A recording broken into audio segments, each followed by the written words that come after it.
Three, two, one.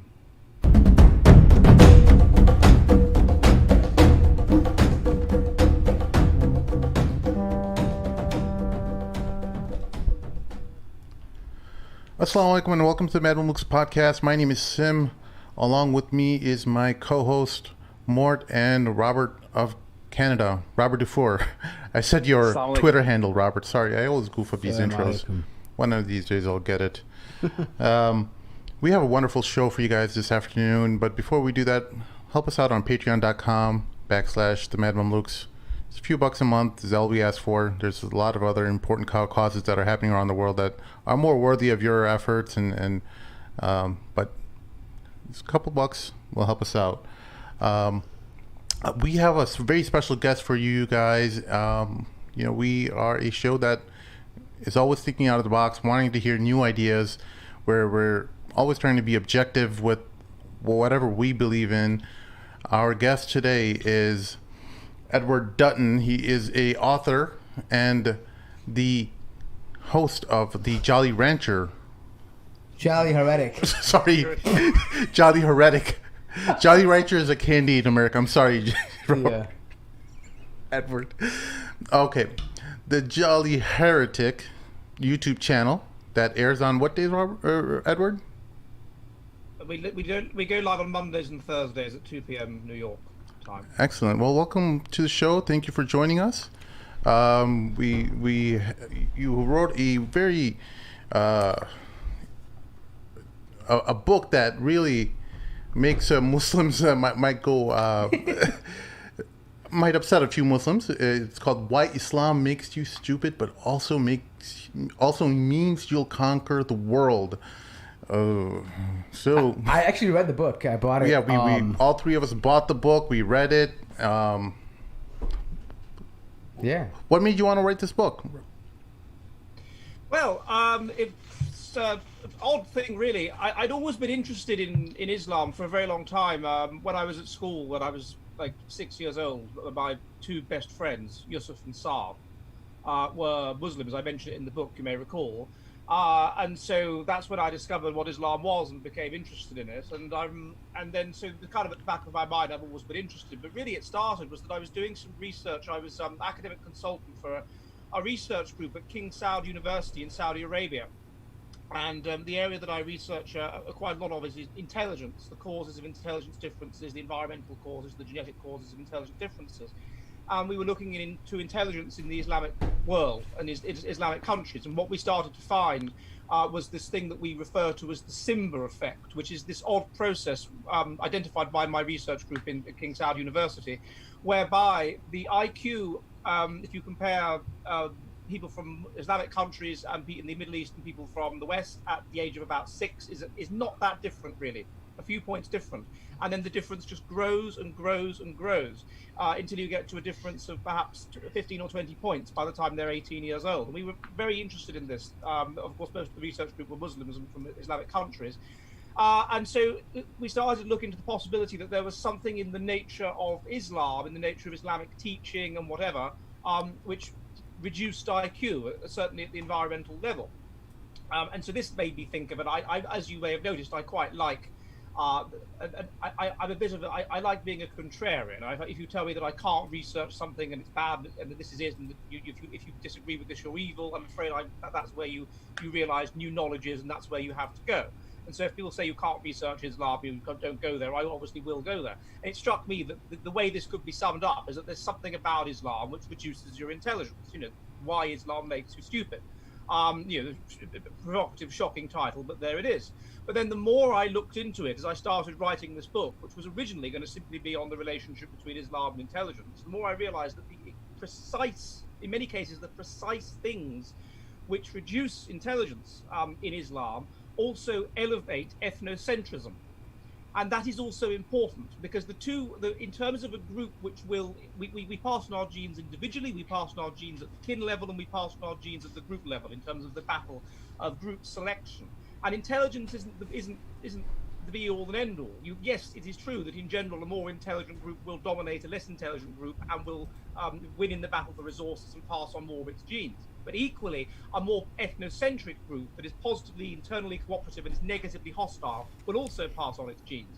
And it's a question of getting the balance right at the exact time to ensure that you optimally pass on your genes and that you dominate the gene pool of humanity. And it struck me that is what Islam is getting right. Okay. And that is evidenced in the very high fertility of Muslims in Western countries. I mean, in Denmark, for example, the fertility of a Danish person, right, is about 1.3 children. Fertility of a Muslim is 5 children. So and there's something in the nature of the religion that is doing this, that's creating this situation, because the more intelligent you are, in general, the less ethnocentric you are. The two things are negatively related.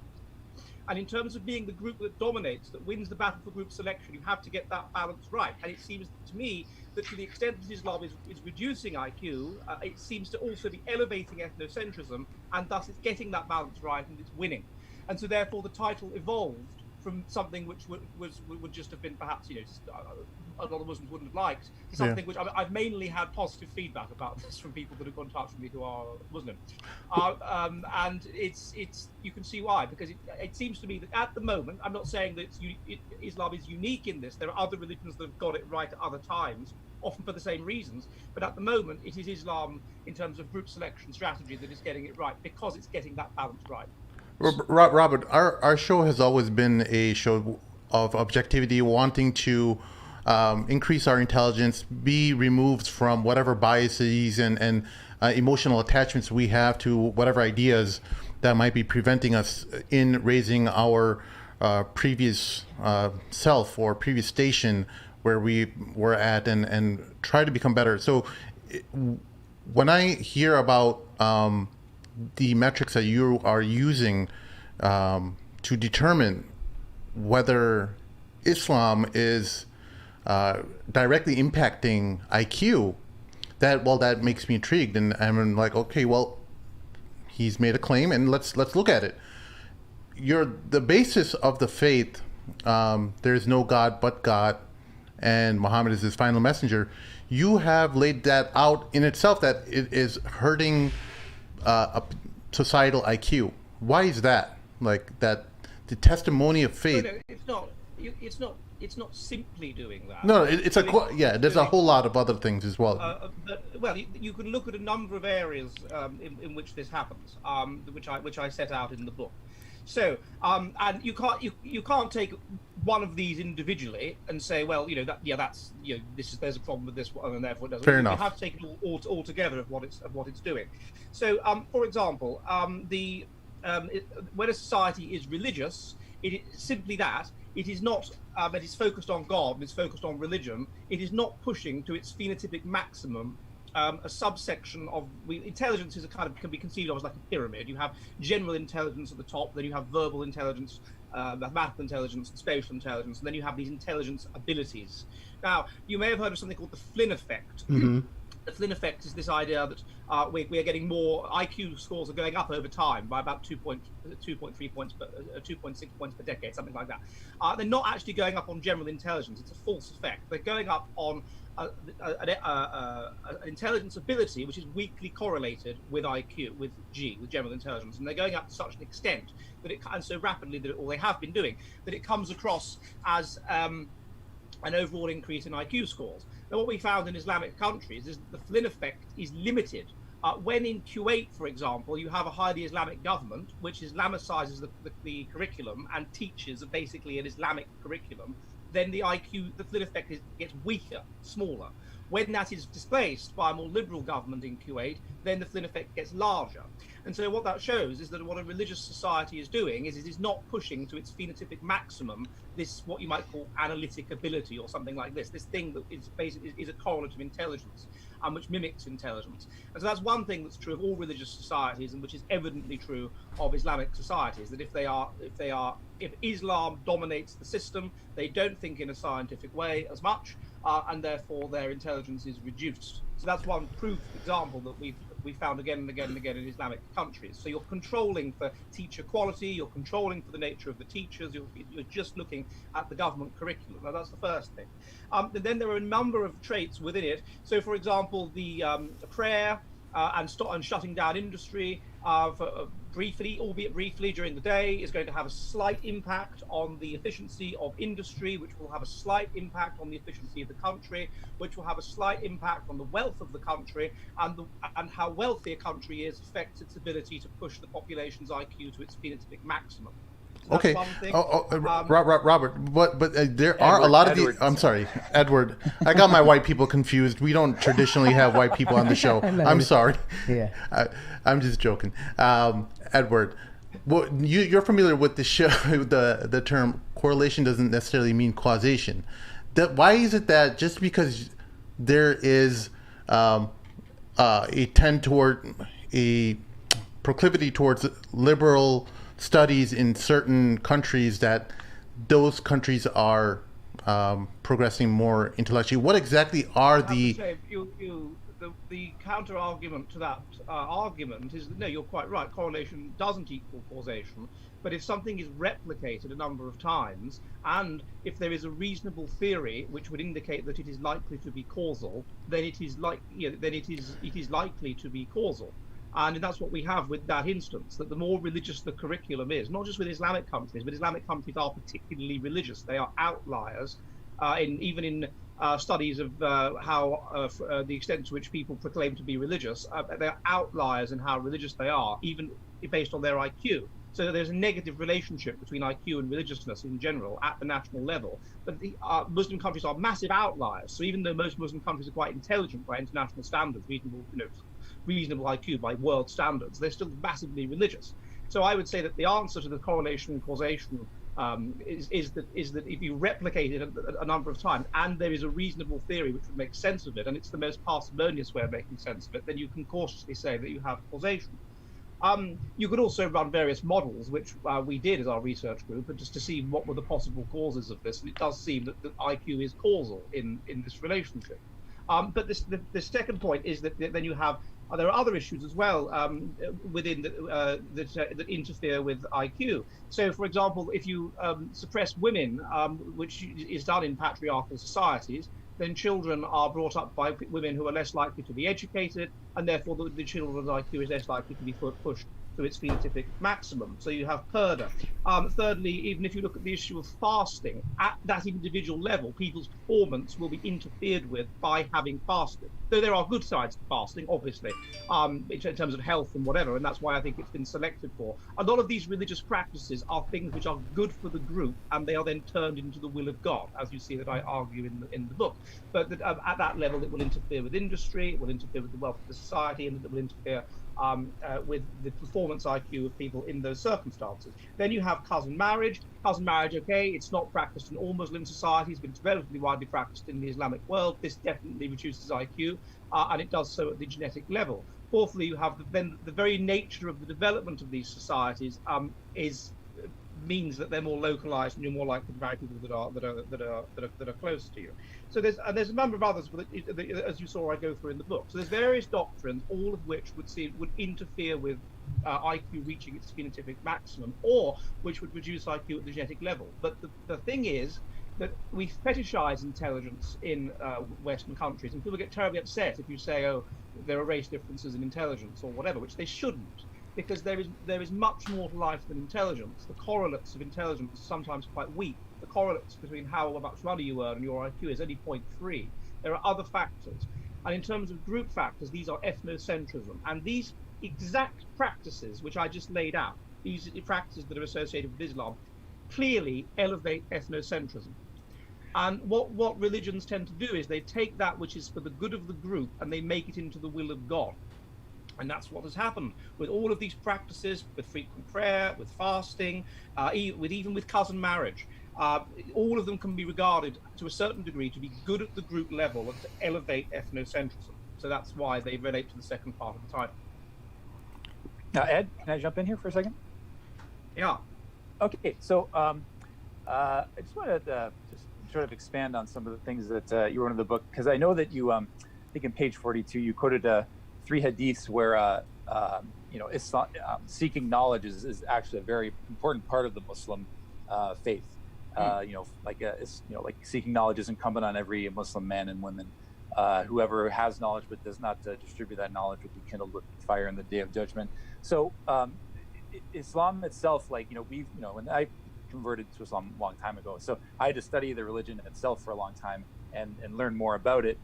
So I think Islam itself encourages people to, encourages the believers to inquire as much as possible, both about the world and also about, the nature of the Creator himself. So when we're looking at, how do we put this, Islamic education systems in Muslim countries, we see that, what they're actually, the way that they're actually teaching and the message that they're using are not always in line with what Islam teaches. And I talked to a lot of teachers from Saudi before coming on the show, and they said, like, yeah, like a lot of these, a lot of things that are in schools, especially in the Muslim world, are on like rote memorization, not encouraging critical thinking. So I'm just wondering, is it Islam itself that's causing this lower IQ, or is it a possibility that in, like, for example, in the Muslim world, that like it's actually just the system itself that needs to go back to the Islamic tradition of, critically inquiring about things. Like, and one more thing, you said that when you were in America, you actually visited, Muslim temple was Nation of Islam, but still, you noted that, this is a, fostering. You noted that these people here, they're like at, the top of their group, like, they're, converts who come in, they have, they're following the group, they're praying, they're fasting, but at the same time, I could tell that you kind of noticed that it was actually encouraging, encouraging factors that would, quote unquote, improve intelligence. So I'm just wondering, because in a lot of Western countries, like, for example, when I grew up in Windsor, the Islamic school there, Al Hijra, was the top in Ontario. So I'm just wondering, would it be like, in your research, would an extension of this work being, is it actually Islam, or is it the fact that, when Muslim countries have these barriers removed, I know this could go into like the no true Scotsman argument,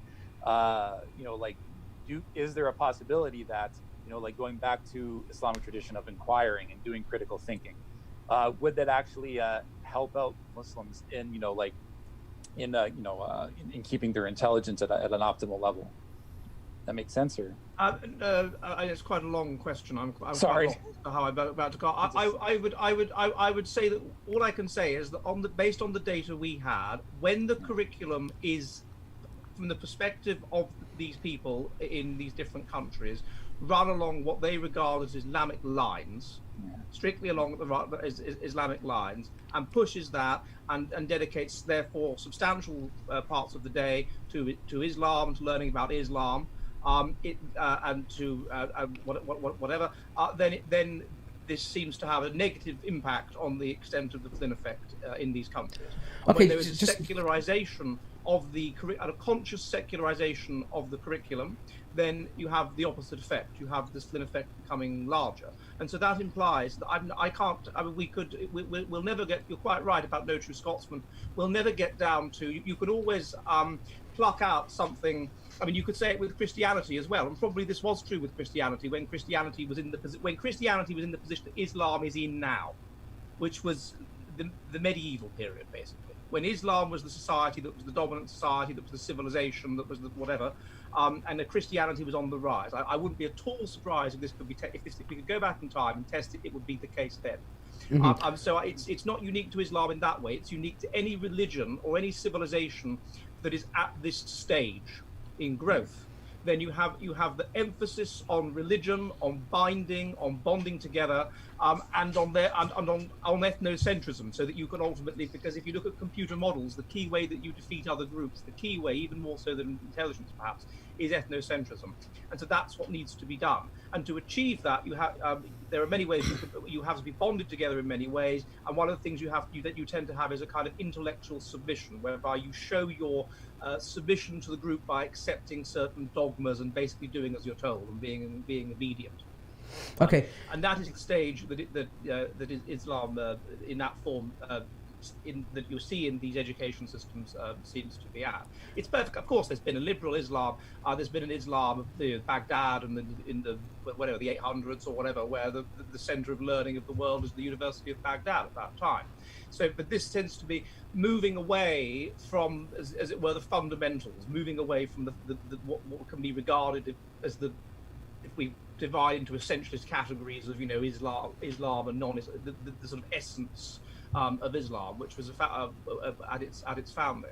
So if you move away from it, then in that way, fine. It is true, you are right, that there needs to be some nuance there, because there are interesting bits where the Prophet Muhammad, or people remembering what he said, talk about the importance of knowledge and whatever. That is true. Although, to be fair, you do get that in most religions, and you do get that in Judaism as well. Mm-hmm. So let me just interject for a moment. So we're talking about the Flynn effect. So let's talk about this for a moment. So you would agree that Europe today, or Western Europe and today in general, is largely secular and it's largely a-religious. Like, they don't really practice too much religion as a society, right? Meaning by law, by curriculum in school, they're not really teaching religion, right? You would agree with that?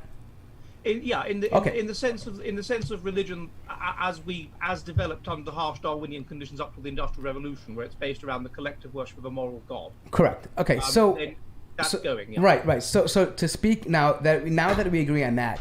So now I'm sure you're familiar with the anti-Flynn effect, right? What's happening in Norway, what's happening in certain parts of England. Yes. I'm the first person that ever did a meta-analysis of. And I read it, and I think even and I feel like that if Islam or religion in general, or religious society, is what brings down IQ, or maybe there's some correlation between low IQ and religious societies. What would be the correlation of a religious society and a declining IQ? I know you've made arguments of immigration. So your question is why is an irreligious society having a declining IQ? I see what you mean. Well, I think there's the key thing is. It's partly genetic. So if you think about what's basically happened is that under Darwinian conditions, we were under extremely harsh selection until about 1800, when the Industrial Revolution came in, for mental and physical health, and for intelligence, and for religiousness. We know that religiousness is about 0.4 genetic. Religiousness is associated with fertility. Religiousness is associated with physical health at the genetic level. It's associated with mental health at the genetic level. It's associated with the certain parts of the brain, the anterior frontal cortex, I think it's called, which is associated also with ethnocentrism, which we know is something that gets selected for. So it has all of the components of being something that's been selected for. And so when something's selected for, it becomes pleiotripically related to other things that are selected for, which is one of the reasons why religiousness is associated. It's going to be associated with anything that would have been, as it were, the Darwinian norm. And so this is what we get up until 1800. And then selection pressure collapses on all those things. So selection pressure collapses on intelligence, and we know that intelligence is going down. We know it's going down for genetic reasons.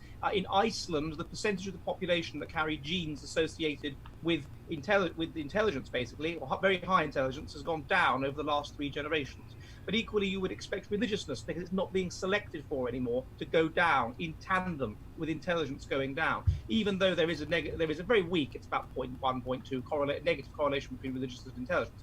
So there's no reason why those two things can't go down concomitantly. Indeed, I did a study which found that the relationship between religiousness and intelligence is not on G, so it's not on the most genetic component of intelligence, which would be consistent with that. So that's one reason why you would expect intelligence and religiousness to go down in tandem, because they're simply not being selected for anymore as strongly.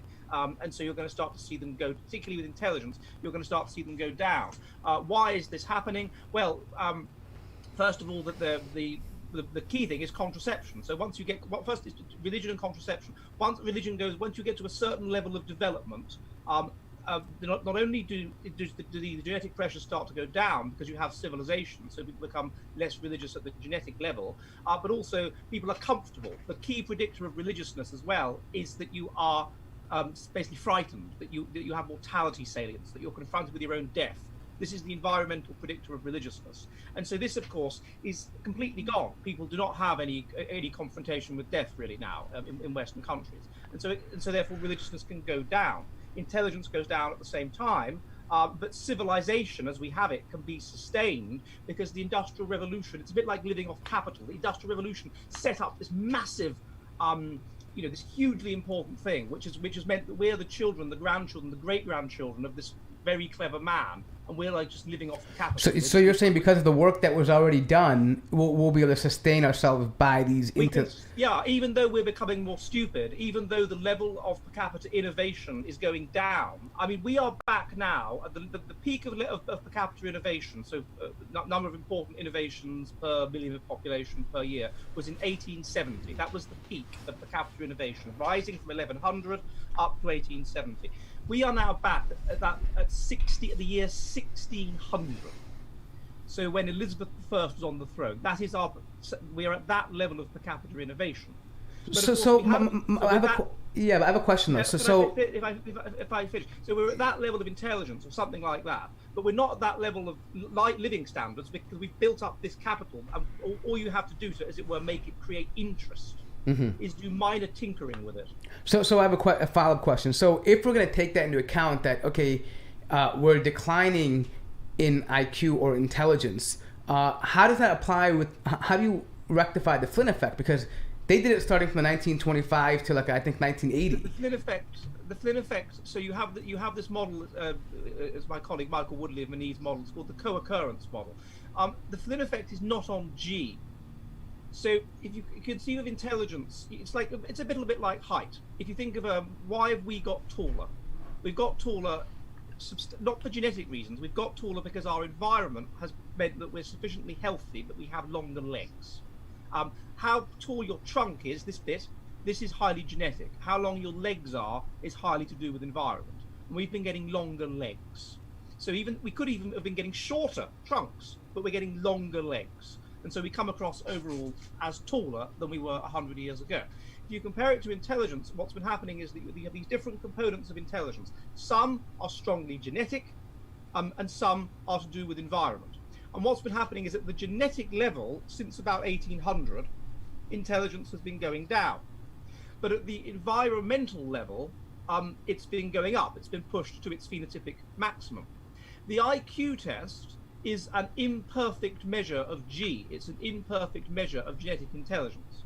And what seems to, and all of these Flynn effect gains are on the environmental aspects of intelligence. And not only that, they are on extremely environmental aspects of intelligence, aspects of IQ that very weakly correlate, very weak measures of intelligence. But the gains are so massive, so substantial, that they show up as an overall gain in IQ, even though underpinning that, genetic intelligence, basically what we understand to be intelligence, is falling. So even though intelligence is falling, it comes across as a rise. Now what that would mean is that once we reach our phenotypic maximum possible intelligence, then you will start to see a fall in IQ, even in intelligence scores, even on the IQ tests.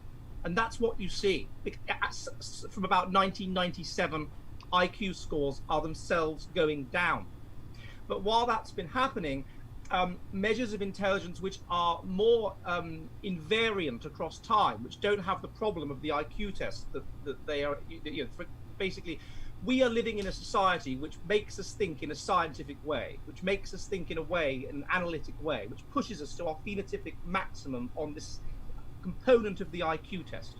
And that means that you can't compare IQ scores across time, and you have the Flynn effect. If you get something that you can compare across time, which is measurement invariance, such as reaction times correlate with your intelligence at about 0.3. So how quickly you hit a button when a light comes on, something like that. That's your reaction time. These have been getting longer since at least 1880, because we have data from 1880. So that's how the two. So let me ask you another question. The Flynn effect is not a sign of increasing intelligence, and Flynn himself has admitted that. Okay, so from all that, I get that basically that the intelligence that we're measuring in IQ tests is practical intelligence, meaning the ability to solve problems, the ability to conduct I would say a median intelligence, like how to do things, how to work, how to innovate perhaps, or be good at what you do at a very mediocre level. I get that. But what I'm saying though is that, do you believe, or my question is do you believe this is static, that we cannot change this? And the reason why I ask that is because I look at, for example, an Indian migrant from India who comes and he has children in America, and they're raised in a different system.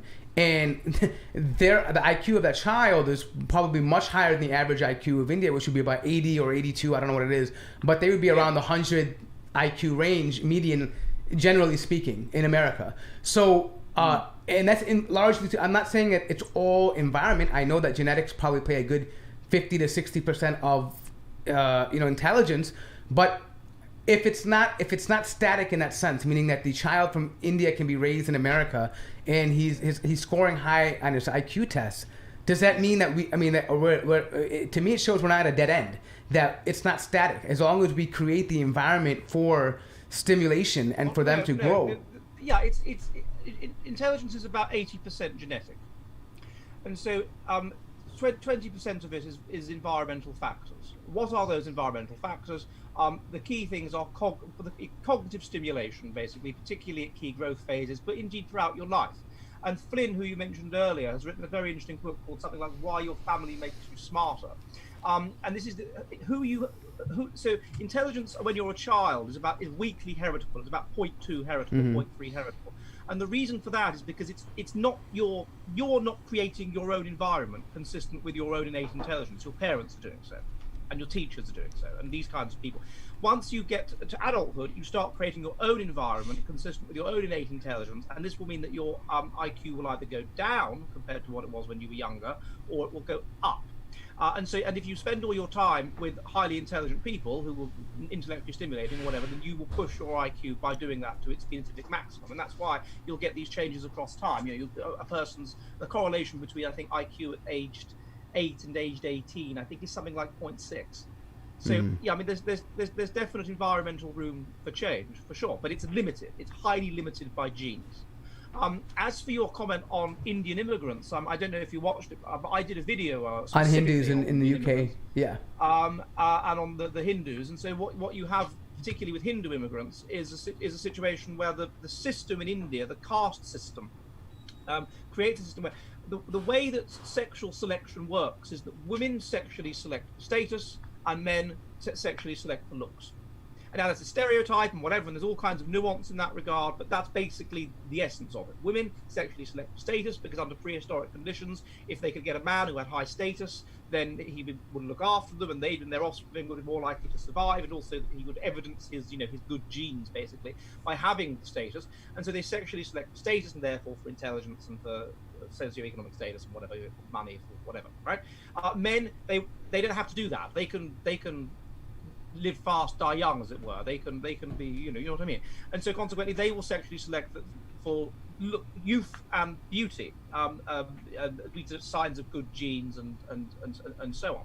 And so what you do get again and again is a situation whereby women will tend to be slightly less intelligent than their husbands and less educated than their husbands, because the women will select up hypergamously, the men down. Hinduism prevents this. It forces you to marry somebody who is basically exactly the same socioeconomic class as you. And you see this again and again and again if you look at British birth records. Father's name Patel, mother's maiden name Patel. Why? Because they're from the Patel caste, and they're marrying you. And so it creates this situation where, although you have a country with a relatively low average IQ of 78, it creates a very, very highly intelligent upper caste by constant intermarriage and by preventing people who are of lower intelligence or ability from marrying into that caste. And so you end up with unbelievable severe social stratification and a very, very high heritability of intelligence. Intelligence in India has been estimated to be about 0.9 heritable, if not more. Not 0.8, that's Western measure, 0.9. And so, therefore, you're going to get people who are twice born in India are going to have reasonably high intelligence anyway. B, immigration is correlated with intelligence. People who are intelligent are more likely to emigrate, at least voluntarily. Voluntary emigration is associated with intelligence, and you can see why, because you have to plan for the future, and future orientation is associated with intelligence. And so, what you would expect is that the kind of people who were Hindu who would come to Britain or who would come to America or anywhere would be extremely intelligent by Indian standards. And consistent with this, if we look at Britain, the average IQ of a white British person is 100, the average IQ of a Hindu in Britain is 100. It's the same.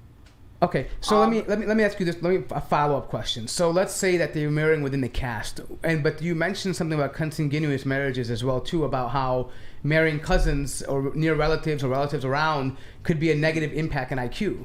So marrying among your own caste, eventually you're bound to somehow interlap there with genetics, meaning that if you're marrying your own caste, especially, I mean, with Patels being with Patels and Rajputs being with Rajputs, eventually you're going to overlap in genetics there. And there is no restriction on Hinduism to marry their cousins either. I think there is. They are not allowed to marry their cousins. They don't practice cousins. Yeah, they're not allowed to marry their cousins. They don't practice cousin marriage. Yeah. No. You are. It is correct, and so it's what you're saying, and so it's a matter of you are statistically more likely if you, let's say it'd be like in northern Finland where I live. It's a small gene pool. They're highly adapted to this particular ecology because it's so harsh. So there's no deviance. There's little room for deviance from the sort of the being strongly adapted to the ecology, and consequently you have a small gene pool, and it's very noticeable here products of accidental inbreeding by chance. Things like people who are absolutely or whatever. It's very noticeable here in a way that it isn't in Britain. That is true, but you have to balance that with the positive sides of what you're doing, both for the family, which is maintaining the kin at a higher level of intelligence and social status, and at the level of the group and what it's doing for the group, which is that it's creating this highly intelligent caste who can then help the entire group to expand. But wouldn't that be against to what you're saying, that nearness in marriage would decrease IQ because of bad genetics being passed on? Meaning that, you know how you mentioned earlier in your book that cousin marriages or consanguineous marriages, when they happen, it has a harmful or negative effect on your IQ. So even if they're doing it, you're saying because the pool is limited in England, there's only a certain amount of Patels that are living there, they're both educated and intellectual, but now they're forced to marry each other because they don't have anybody else from the same caste. Isn't that going to have, shouldn't it have a negative effect on their IQ? Well, no, because it only seems to be relatively close marriages where the impact is sufficiently substantial, and in particular cousin marriages. And also you have to remember that in Islam, in a lot of Islamic traditions, in Pakistan, for example, it's not just cousin marriages, it's that their parents are cousins as well. You mean a continuation of it? Yeah. And even triple cousin marriages, and on it goes. Now, under the brilliance of it is that there's two reasons why I would have suggested it's developed. Under normal Darwinian conditions, what is this achieving? Well, first of all, in a society that is relatively low in social trust, it elevates social trust, because what we need to do to create ethnocentrism is to persuade people to invest in other people, to cooperate, to invest in each other. That's how you get positive ethnocentrism. That's how you get this factor. And indeed negative ethnocentrism, fighting the outsider and seeing him as different. So if you reduce the gene pool, then you're more different from the outsider and you're more willing to fight him off violently. Correct. And also if you engage in cousin marriage, then you are making everybody relatively genetically similar. And we know from J. Philippe Rushton's research, Canadian psychologist on genetic similarity theory, that we are more cooperative with people the more genetically similar they are to us. This is a sort of unconscious process. So we kind of, even with friends, we are more genetically similar to friends, friends of the same sex, than could possibly be the case on average. So you can see that's one way that this cousin marriage thing would have developed. And another way is as an adaptation to the ecology. So if you find someone that's similar to you, well, they survive, you'll survive, you should marry them, because then whatever it is that they've got, which is allowing them to not die of some childhood disease or other, well, they've shown they can. So you go with them. And so that could be culture today. It could be, the negative side of it, then of course is retardation and is double doses of harmful mutant genes to make you ill. But under Darwinian conditions, those would be wiped out. Those children that had those problems would die and wouldn't pass on their genes. Okay, so you tend to only get the positive side of it. So let's look at two other groups of people. So I've read the study. Forgive me, I'm not an academic, but I've read studies about this earlier. It looks like that in Iceland, a lot of them, there's a huge consanguineous population and it's said that because of that earlier on, it contributed to their their physical strength and their physical abilities because of the fact that it's a compensation method for lower IQ that they became physically stronger or better in terms of surviving their element. And in order to compensate for a lack of intelligence, they became stronger in physique in order to survive. That's one thing that I read. The other thing is, how would you apply this to the Ashkenazi community that is clearly smarter than the average European? I mean, if you would take it by DNA, by IQ, I'm sorry. But 40% of them come from 4 mothers. I mean, almost half that population are from 4 mothers. Again, like there's close marrying there, and it's largely European. It's not the Mizrahi or the Sephardim. It's mainly a European Jewish thing where they come from 4 different unique genetic lines within 100 years. So how would you, apply this to their IQ substantially going up, even though they tend to marry among each other, but they are still, and you can also look at the amount of, sure, the genetic diseases they have inherited. They have a whole list of them on, even on Wikipedia. But the point I'm making is that if you're going to say that Pakistanis are going to be stupid in general because they're just have cousin marriages, right? Well, why does that apply to these? I didn't say, no, hang on a minute. I didn't say Pakistanis are stupid. No, but wouldn't you, if you're saying the cousin marriages, you think it's going to make you dumb, right? Wait a minute. I didn't say Pakistanis are stupid, and I didn't say Pakistanis are going to be stupid solely because of cousin. Even if that's true, solely because of cousin marriage. I'm saying that there is a negative cousin marriage is evidently under non-Darwinian conditions that we're under reduces IQ. That's what I said, and that is the case. If you put it under Darwinian conditions, then you start to see certain positive dimensions to cousin marriage, which I laid out earlier. And so therefore it wouldn't have the same kind of impact to the same extent, because the people that had mental problems, the people until 1800, we were selecting for intelligence. And so if you look at British data or English data from, let's say, 1600, and you divide the population between the richer 50% of the population and the poorer 50% of the population, of testators, I'm sorry, then the fertility advantage to the richer 50% was 40%. If you divide between simply the richest and the poorest in England in the 1600s, the fertility advantage to the richest is 100%, double the fertility. So what happens is if you have low intelligence as a consequence of cousin marriage or whatever it is, then you're less likely to pass on your genes, and you're also more likely, due to double doses of congenital disorders, to die of childhood diseases. And so you will be purged from the population. The issue is practicing cousin marriage once these conditions are ameliorated, and then of course you're going to get people. It's going to interfere with IQ. It's going to reduce IQ because people that have low IQ will pass on their genes disproportionately, which is what's happening now. There is now a correlation of about minus 0.2 between IQ and fertility. So it is people of low IQ who are breeding now. So come back to the point. So you're saying basically there's a minimal impact of consanguineous marriages on IQ. There's a minimal impact on that. Is that what you're saying? There is an impact of it under modern conditions on IQ. The extent to which it is going to impact it under Darwinian conditions becomes more questionable, because there are then positive sides to it. And as I say, the selection pressure against anybody who's not highly adapted to their ecology is very, very high. Okay. So it can work in your favor or against your favor. About the Jews, my understanding with the cousin marriage there, again, you can see why is this engaged in? Well, you have a small founding population, but equally you have very, very strong selection for intelligence for various reasons. One of them is the fact that they were pushed into certain professions, and they were excluded from other professions, and these professions tend to be cognitively demanding professions. And so consequently, if you weren't sufficiently intelligent, you ended up basically falling out of the Jewish class into the Gentile class. This has been documented in my colleague Richard Lynn's book, A Chosen People, in quite some detail. Secondly, because they were under persecution, these pogroms can be regarded as selection events, which an intelligent person would be more likely to work out ways of surviving. And so this would also elevate their IQ. And thirdly, as I understand, there was a paper which argued that Tay-Sachs disease, I think it was, is the flip side. Is the flip side of high IQ. So in much the same way that you get a situation where I think it's sickle cell anemia. Right. Why does that stay in the population? For malaria. one copy of the gene, then you are relatively immune to malaria. But if you have 2 copies, you have sickle cell anemia, and the advantage to the group is so high to have people that are immune to sickle cell anemia, to malaria, that the bad side stays in the population, because those people under Darwinian conditions will just die anyway.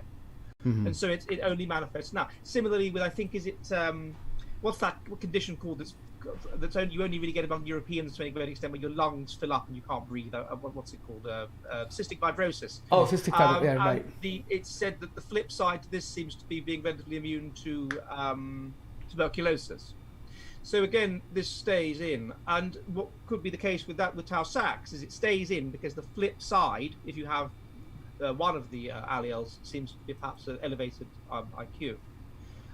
So that's sort of a so you're saying that there's positive and negatives. It depends on how you look at it. It could negatively impact you or positively impact you depending on other circumstances and variables.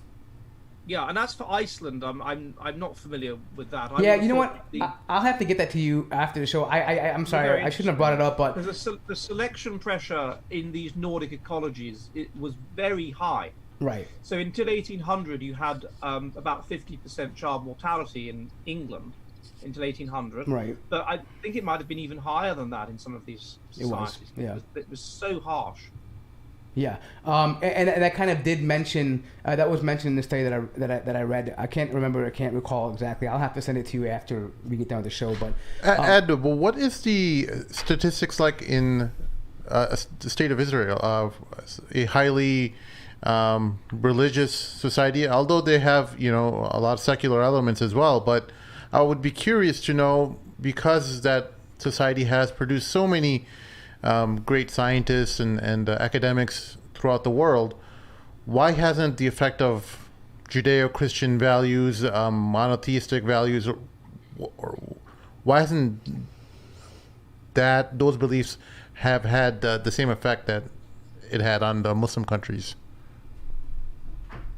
I'm terribly sorry. I don't follow the question. What's the question? I'm asking because Judaism has similar beliefs with Islam.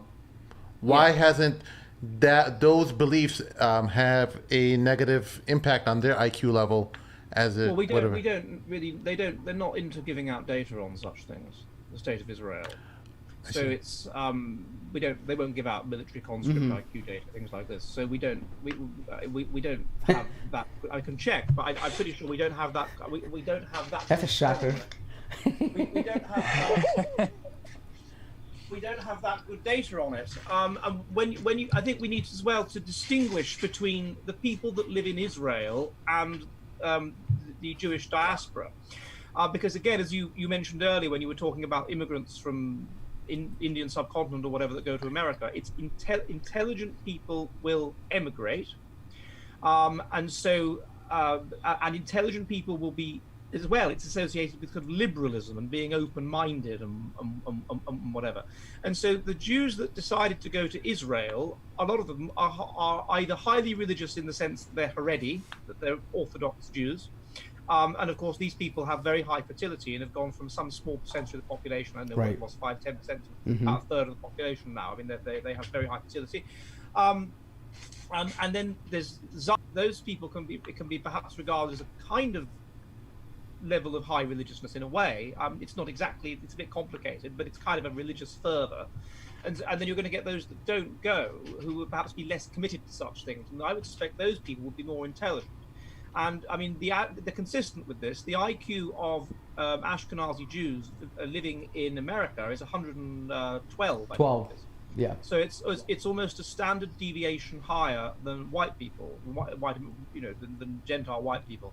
And why is this the case? It's going to be hugely an immigration effect. It's going to be, these are the intelligent people. These are the ones that fled. These are the ones that got out of Germany or whatever in time. These are the ones that survived this selection event.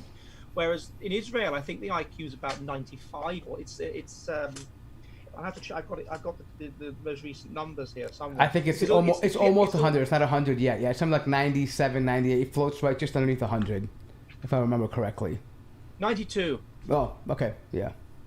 So, and that's that. Well, that could be in part because they took in everybody, meaning that they had the Moroccan Jews, the Yemenite Jews, from all Iranian Jews. So when you have a population that's uneducated, overall, when you take a median, it's going to lower the median IQ of people.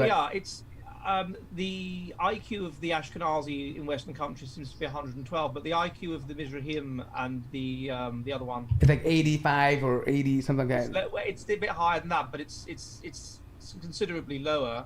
So and also I think there's some evidence that people who have got a Jewish ancestor and whatever, and then perhaps not particularly high socioeconomic, not doing well in their own country, they can get out and go to Israel, and they do. Right. So let me ask you this question as well.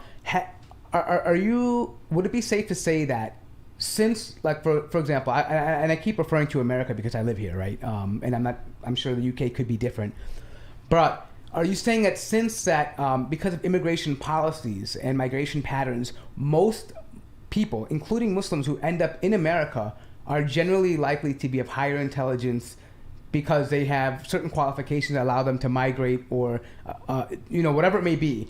Are they likely to have are their children likely to have higher IQ than children who grow up, let's say, in Saudi Arabia or in Yemen, if they're here? So the Muslims in America could largely represent a higher IQ than Muslims anywhere else in the world, or let's say in the Western world. There's two dimensions to it. Firstly, as I said, the Islamic education system, when it is based on strict Islamic lines, as it presents itself as being, does not push intelligence to its phenotypic maximum. Though it does instill people with ethnocentrism, which, as I say, is extremely. So there's important. a positive trade-off. That's the first thing. So that's an environmental thing. The second thing is the genetic issue, which is that people who are more intelligent, and normally group differences in intelligence, it's called Spearman's hypothesis. Normally group differences in intelligence are on G, i.e. are significantly genetic in origin. Those people are more likely to emigrate. And so in general, what you would expect is that people like yourselves, who are, what are you, a first or second generation, Pakistani American, Bangladeshi American, what Arab American, Arab Indian. Yeah. Oh, your colleague Rob Tobby earlier, you were. Yeah, well, I'm mixed. I'm Arab and Indian. Yeah, we have a few different people on our team, so Robert's giving you. I see. Yeah. So I thought it was just the two of you. My dad actually came from UK. He studied like in I think he was in Manchester, and then he moved here like in the 1950s and 60s, I think. Yeah. He's not a doctor. No, he's a chartered accountant. Oh, it's meant to be. Normally it's doctor. But there's a doc. But yeah, it's so what you would expect anyway is that these people would be of high IQ by the standards of their society, and we know that we've got data on that. We know that the average IQ in Africa is in sub-Saharan Africa is about 70, and the average IQ of Africans that will come to America is much higher than that. It's like maybe even 100. So in America, so we know that's what's going on. So does that 20%, if you're going to say that 80% is genetic, is that 20% that those variables that are there, the other factors, are they that impactive that you can have such a discrepancy between a sub-Saharan African at like 75 and an African American at 100? I mean, because if you're saying IQ is largely genetic, 80%, and the remaining 20% is other variables, right? We can narrow that down. To a certain extent. So if you have interracial adoption studies, and the average IQ of African Americans seems to be about 85, so about 15 points lower than the white. Well, the whites, the euro is always set at 100. It's like the Greenwich mean, it's always set at 100. And you have adoption studies, and the average IQ of these black children that are adopted by whites is about 89. So it's environmental?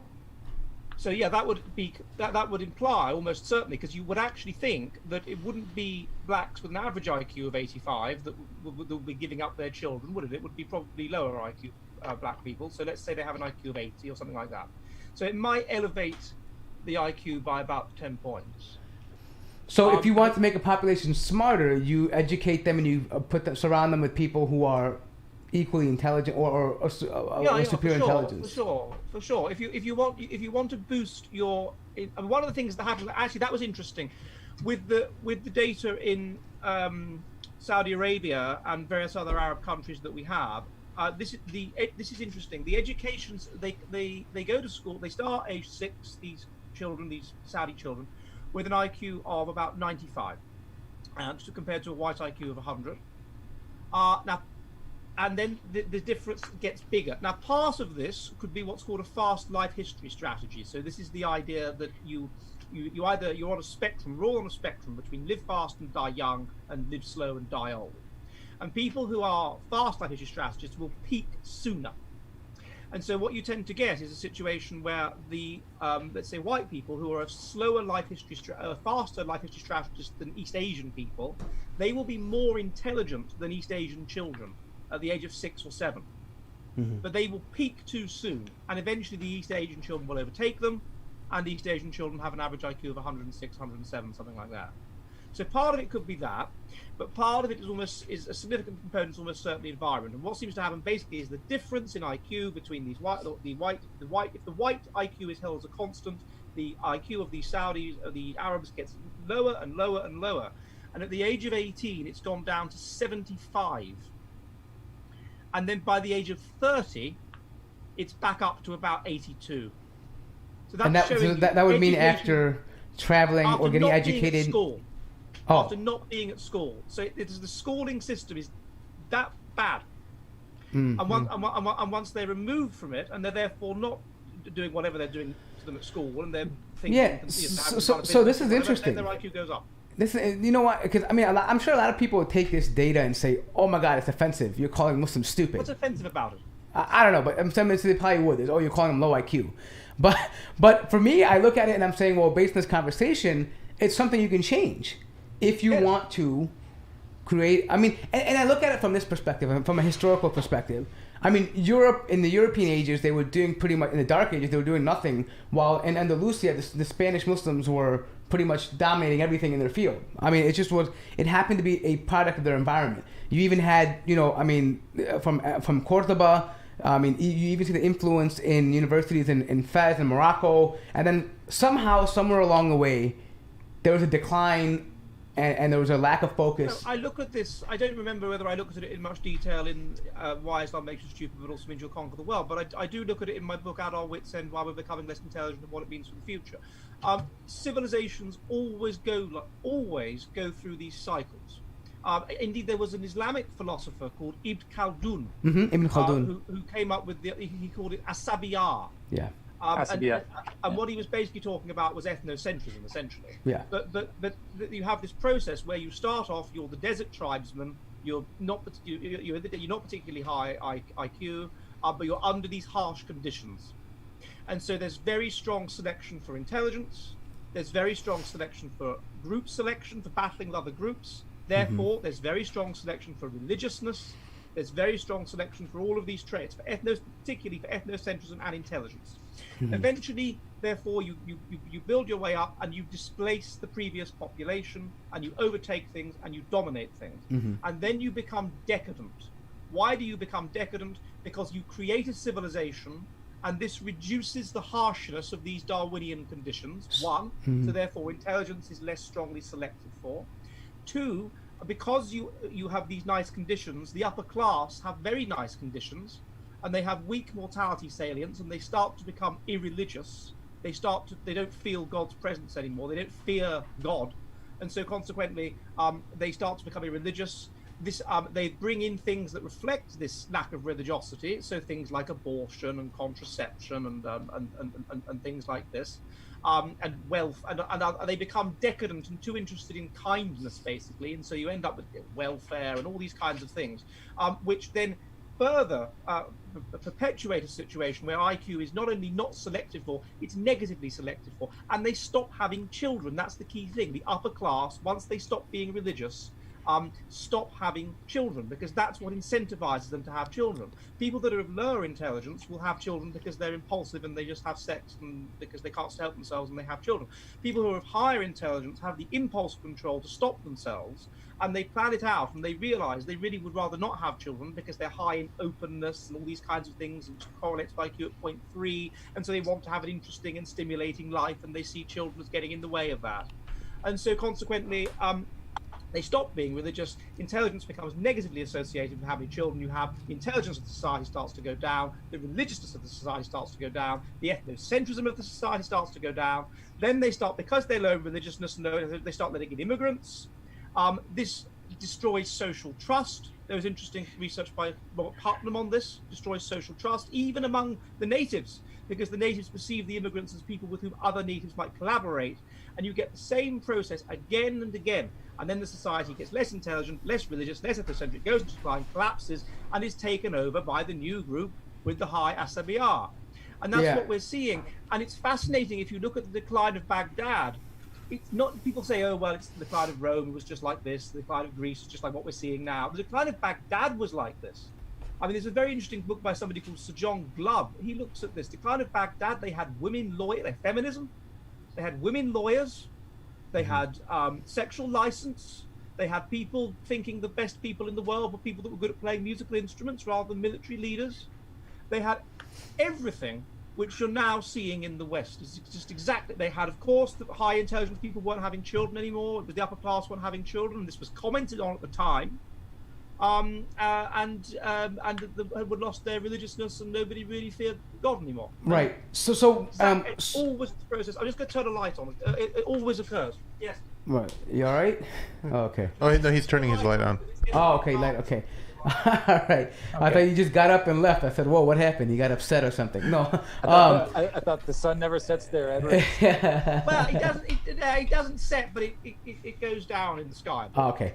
So let me ask you this though. So you could argue that it's by chance then that because this cycle happens to every civilization. So it's by chance, or actually maybe by effort, that it happened that we went through the Industrial Revolution, that now the people who inherited this, the benefits of this, now, even though they are becoming stupider, they will still maintain their level or basically their dominance, because of the fact that the work that was done before them was done so well that they can pretty much be idle. So what I'm saying is, I guess at that point, during the golden age of Islam, they kind of missed that point, or didn't achieve that high, or whatever it may have been. I guess the Industrial Revolution here is the dividing, is the factor, the X factor here, right? Without the Industrial Revolution, I mean, if we didn't have that happen, and Europe is going through the cycle of becoming stupider, they would pretty much have, I mean, they would be reduced to nothing then. I mean. I think the key thing is that the selection is well, there's two things that occur to me.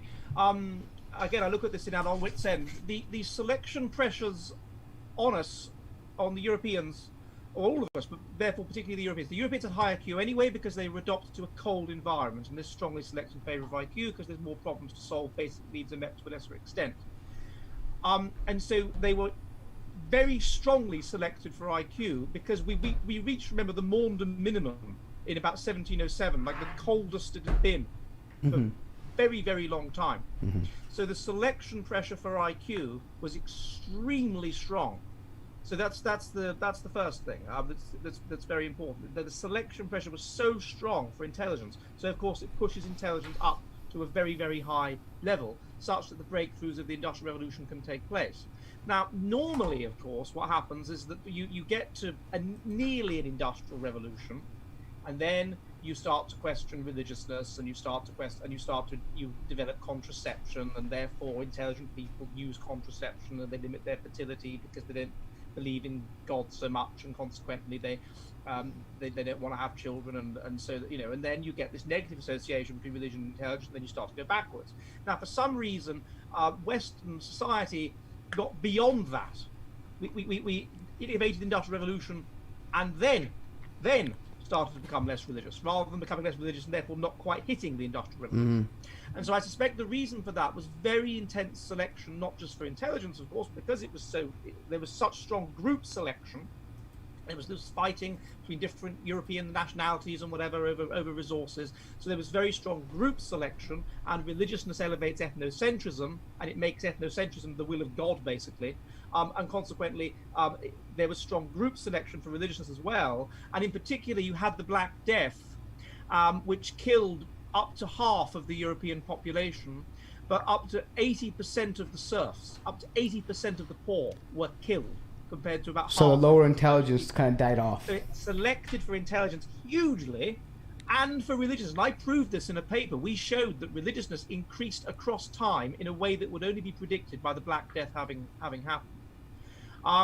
And so I think this is what's going on. So that's why uniquely we got beyond the Industrial Revolution when the negative IQ fertility nexus hit in, rather than just before it, and because we were so religious. So a Muslim listening to this could make the conclusion that Muslims are probably on the lower end of the IQ because we're just cycling off this high point of this Renaissance period. We're coming down, and it's possible that as the populations become more integrated with other populations and they're exposed to different environments, the IQ levels will begin to rise, and perhaps even reach a new height than they were at before. I mean, I don't know if that's true or not, but I mean, I'm gathering if this moves in cycles, then why couldn't it go back up again? I mean, I guess that's where I'm looking at it from. We would have to. That's true, but for that to happen, and I'm sure it will happen, we would have to have complete collapse. So we'd have to go back to Darwinian conditions, and there's evidence that's going to start happening. I think that's happening. Donald Trump is not enough. For example, I suspect that the reason people will say, "Oh, why can't we get Concorde back in the air?" Oh, it's because we could do it if we wanted to, but we can't be bothered. I don't agree with that. Why can't we get back to the moon? We could if we wanted to. I don't think we could. I think we couldn't. I don't think we can get back to the moon, and I don't think we can get Concorde back in the air because we're too stupid. Wow. And so you just lack faith in our intelligence these days. You just think we're a bunch of stupid people. Our IQ has gone down by something like 15 points between 1880 and today. And that's, if you imagine, what is an IQ of 115? That's a person that's capable of being a high school physics teacher. That's an IQ of 115. So in 1880, the average Joe, the average schmuck, or whatever you call them in America, the average person was capable of being a high school physics teacher by modern standards. So that's going to make a huge difference to the nature of the society and therefore the outliers, the geniuses, because what geniuses are outliers. They outlier high IQ by the comparison to their society. Think of what the IQ is that they're going to have. It's going to be stratospheric. Mm-hmm. And so this is why they were able to make these amazing breakthroughs. Now the average IQ has gone down by 15 points. The average IQ of our outlier geniuses has therefore gone down by about 15 points. And as I look at in my book, The Genius Famine, whereas the Victorians were pro-genius and wanted to help geniuses and wanted to do things to ensure that geniuses came up with brilliant ideas and regarded higher education as a religious duty whereby you are there to reveal the nature of God's creation, and to lie is blasphemy. We now have a situation where higher education is taken over by political correctness, and everything's about feelings and stuff, and how people feel. And so the genius is kind of persecuted, because the genius is basically a high IQ autistic. That's what genius is. And because he's an autistic, he thinks outside the box. He's low in aspects of what we call conscientiousness, low in impulse control. He thinks outside the box, and therefore he can come up with original ideas. And he doesn't care if they offend people, which original ideas always do, or he's too autistic to realize they will offend people, and so consequently he comes up with his brilliant idea. And those people used to be promoted, and they'd have a safe space, as it were, at universities like Cambridge. Mm-hmm. And now universities like Cambridge fire people, like my colleague Noah Carl, for presenting empirically accurate research as it relates to IQ. So I think that we're in a downward spiral, I think, and it'll get worse. Okay. Well, Robert, when I look at or listen to you, I'm sorry. Oh my God, Edward. He must be low intelligence. He can't remember your name. IQ is not working today. Ed, so when I hear you talk, I'm much more receptive about a lot of your ideas in this conversation. But some of the claims that you made that contribute towards lower IQ, with regards to faith, some of the practices that are related to, like for example, fasting or waking up early for the morning prayers called the Fajr prayer. And you said making those contentions that that they can actually hurt your IQ, those are things that I might find some kind of like a dog whistle to Islamophobic groups and things like that. And I might say, you know what, I don't know about Ed so much anymore. He may not necessarily be, just offering advice. He may also be taking a dig at Muslims, not necessarily offering genuine advice. And I'd like to know, like, where you came from when you thought about, like, the morning prayers causing lower IQ. And I'm genuinely asking. I'm not like... I wanted to look, as you saw. It's not like I went through... God, the lighting's so bad. It's because the sun's now going down. I try and move a little bit. Life in Finland. The summer nights of northern Finland. As you saw, when I went through the 5 pillars of Islam, it wasn't like I was scraping the bottom of the barrel and desperate to find some way of arguing that these things all reduced IQ. In some cases, I came to the conclusion that they didn't. So I came to the conclusion, at least 2 of them, I think, or at least certainly 1, if not 2, of the 5 pillars of Islam. I said, no, it doesn't seem. I wouldn't say that reduces IQ. Yeah, I was mentioning to a friend of mine that most great chunk of Muslims don't even wake up early for the morning prayers. It's something we want to happen. It just doesn't happen. That's an interesting point about what Rob was saying earlier, the sort of no true Scotsman idea. All we're talking about here is the people that go by the book. Okay. There's all kinds of deviation. I mean, I was at university, for example, with a Muslim fellow, and he would drink alcohol. He would get drunk. But what he wouldn't eat pork. That was that. That's our kryptonite. No. That is consistent with how that's a border I would not cross. Pork, no, but alcohol, fine. And you get a lot of Muslims like that, of course. And there's degrees to which they are committed. But what I was talking about there was the sort of stereotype. If you look at the stereotype of the observant Muslim does everything. That's what we were looking at. And there's all kinds. But there's not that many observant Muslims to begin with. That's the whole thing. There's not that many of us. I'm saying if you should look at our channel numbers. They're not very high. It's a manifesto. I see Islam, and even you could. It is at the moment it is a manifesto for how to win the battle of group selection. But part of that involves not being too intelligent. Because when you are highly intelligent under Darwinian conditions, or even under conditions of moderate mortality salience, let's say 10% child mortality that we had in Victorian England, then you are still under stress, you are still religious, you still believe your life has eternal significance. And so you combine this high intelligence, I call it in another book I wrote called Race Differences and Ethnocentrism, a genius strategy, the genius strategy of European people. Which is that you're quite open. You don't have cousin marriage, really. You don't have all of these practices that make you inward looking. You're very outward looking. You're outward looking, and this means that you expand, and your gene pool gets bigger, and therefore you throw out more geniuses. Because how do geniuses happen? They happen by chance genetic combination. Why would parents of normal, high intelligence have a genius chance? Just random genetic chance. And this is more likely to happen because that's why. But in general, people their IQ is the sum of their parents' IQ, but sometimes it's way higher or way lower, and that's due to genetic chance. And that's where geniuses come from. And so therefore, it expands and expands. And as long as the religiousness doesn't drop below a certain level, then they're fine. Then they dominate the world. Once the religiousness drops below a certain level, then they're in trouble, because then all of these dimensions of openness, of intelligence, are not tapered by the ethnocentric instructions of God. So they become too liberal.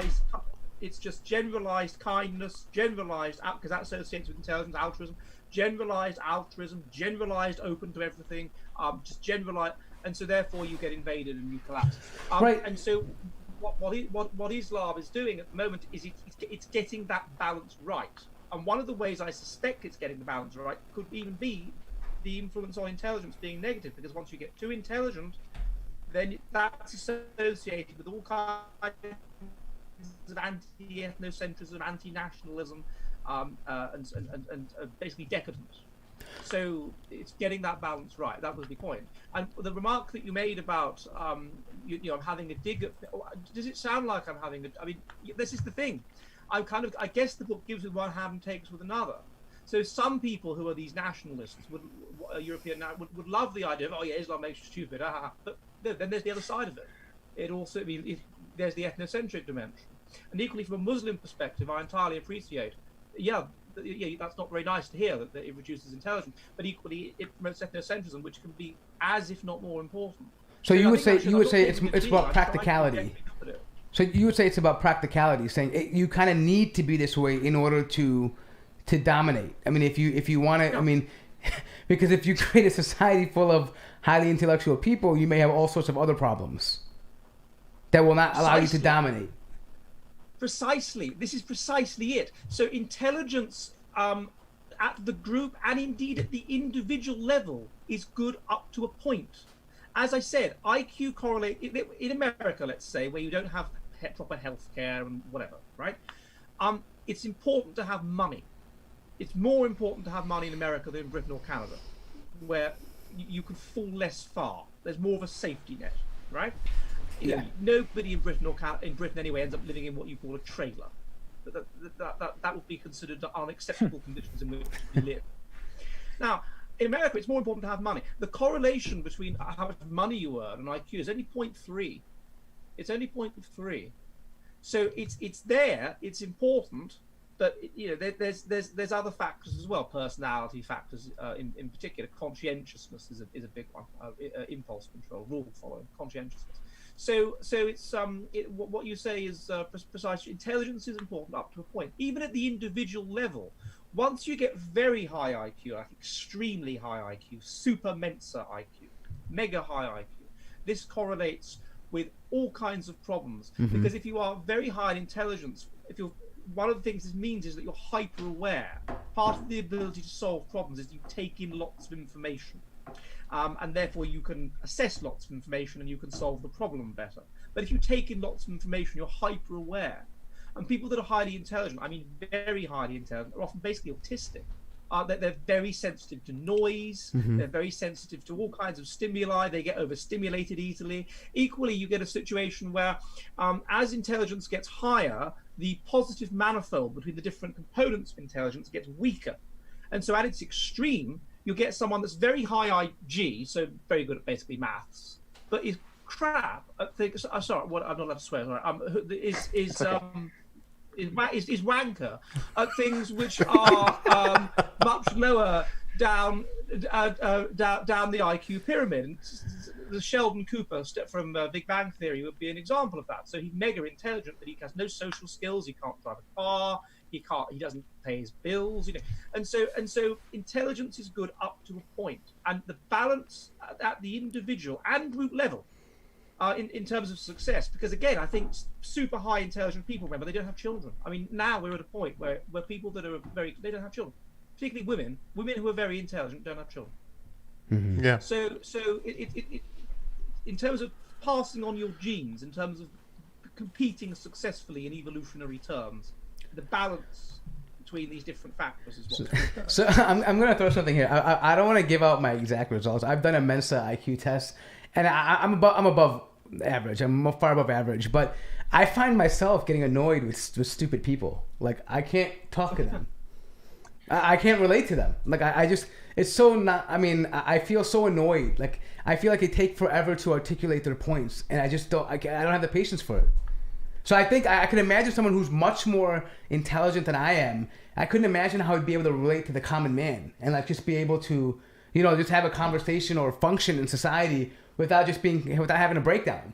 Like, oh my God, there's stupid people everywhere. Well, you see, like people like Elon Musk, when they're talking, they don't know how to actually come back down to your levels to articulate a point that you'll be able to understand. So that would be like frustration, right? Yeah. I mean, you would feel so frustrated not being able to relate to maybe people around you, that would sort of, I mean, I would assume that would cause, you know, a different set of problems, which would be more societal. If you had a super intelligent group of people, they just probably wouldn't even communicate with each other most of the time. They'd just be very, I mean, possibly, I don't know. But the reality is I think that I think now I understand where you're coming from, that having a lower IQ in general, the median IQ, doesn't necessarily mean that you are worse off as a population. It doesn't always mean that. Not in, if what you want, which is what for most of human history everybody has wanted, which either at the individual level or at the group level, because remember you can pass on genes at the group level, a soldier that sacrifices his life or whatever, is the good of their group. And this is what Islam is promoting. And it's what traditional Christianity is kind of promoting, but that's now such a tiny... Those people are the... And so therefore we get to a situation in terms of who's breeding... what's this? Are you there? Yeah, we just lost you for 5 seconds. Can you repeat what you just said 5 seconds ago? My internet connection was unstable. I think I'm there now. You're good now. Yes. Okay, good. So what's happening is this process whereby who is having children now? It's people that have low intelligence. That's who's having children. So intelligence goes down. I mean, if you think about this with women, feminism is a good example of what's causing this. The girl that you were at school with who was low intelligence, I'm 39. I'll be 40 soon. And a lot of women who are 40 have very low IQ. Not only do they have a lot of children by a lot of different men, and they're grandmothers by the age of 40. Grandmothers. Compared to the very highly intelligent girl who I was at school with, who dedicated all of her 20s and maybe even the first part of her 30s to her career, and is only now really becoming a mother. And in many cases, they don't have children at all. And so Edward, this is pushing. Yeah. Go ahead. Sorry, I have a question. So, so I would assume that post-secondary education, tertiary education would have a huge impact on this, because now in the 21st century, we're almost told going like the university degree is like the new high school, and then now the master's degree is like the new degree. So you think that plays a huge role as well? Yes. So I think it does. Yes. And you have this grade inflation, so the degree becomes meaningless, and then the universities have become kind of cathedrals of woke leftism. So therefore, that will undermine public confidence in them. And so, but what I was going to say was that it's people of low IQ that breed, people that are highly religious that breed, and people that are far right, that are very right wing, who among whites, independent of religion, who breed. Mm-hmm. And so what this is going to set up is a polarized society. And that's what we're seeing now. We're seeing the product. So let me ask you one other thing as well too. So you mentioned this thing about having a children.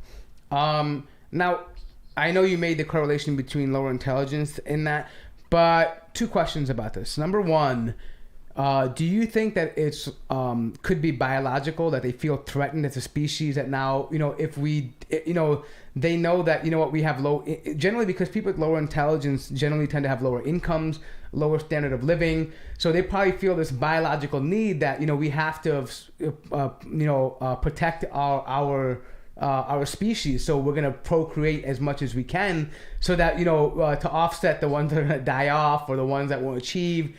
And that's one question. The second one is, and this kind of goes into the other answer you gave about the other side of the story, where there's a woman who studied her whole life and had children later in life. In your anti-Flynn, I think, research, you mentioned that this could be a possible effect of lower IQ, meaning that there are women having children later and the effects of later pregnancies and motherhood at a later age or more advanced stage. So couldn't that also be a negative effect by having children later in age because of more, impact the fetus, a negative impact of the fetus? Okay, so you said two things. So first of all, with regard to procreation of people that have low socioeconomic status, the evidence is that when people who are poor have lots of children, they don't want them. They have them because they don't use contraception efficiently, or they're too impulsive to use them. They don't actually want them. Intelligence is associated with basically literally not wanting children. The more intelligent you are, you simply don't want you don't want to have children, and you successfully don't have them. So that's one side of it. Another side of it may be that intelligence is basically negatively associated with kind of instinct. If you solve a problem with intelligence, you're able to suppress your instincts. And so people that are low intelligence may be more instinctive, and one instinct would be to have children. So that might possibly be what's going on there. But what we do know is that what predicts having children now, apart from religiousness, is what we call K strategy. So this is that which is independent of intelligence, which is that you are a slow life history strategist, that you want to have children. That if you're a fast life history strategist, you just want to have sex. That's what you're programmed towards, having lots of sex. And you can get away with not having children by using contraception efficiently or whatever. So these people that are fast life history strategists tend not to have children. So it's K strategists, these kinds of people, slow life history strategists, they tend to have children. And as for what you said about the negative Flynn effect, sorry, can you repeat the second half? Yeah, so I think in part of your research, you mentioned that one of the possible causes of a declining IQ in places like Norway could be the fact that women are having children at a later age. Yeah, that's right. Yeah, so I'm saying, could that be also a negative effect? There is. I remember. So there is a definite rise in mutational load, and there's been studies on this. And part of this, of course, is just that we're not purging the people that have poor immune systems and high mutational load every generation from the population. That's part of it. But also part of it is build up of, if people have children older, they pass on more mutant genes. They pass on more defects, particularly men, though. It's particularly men. More than women. So women who, I think it's the mutational load of a father who's, let's say, 40, caused by his age, is double what it would be of a mother. But it is true that will happen. Although the evidence, as I'm aware, is that the relationship between mutational load and IQ is quite weak, like very weak. Okay. But it would potentially have some minor negative effect on the functioning of the brain, and therefore intelligence, yes. Fair enough. All right. Robert, do you have any questions? Yeah, I mean, there's a lot. I mean, we talked a lot about the book, and I'm glad we did talk about it. I'm glad Dr. Dutton had a chance to, explain like his research. But he put his finger on something, and that's kind of like the implications of what we have now. It is this polarization, and we see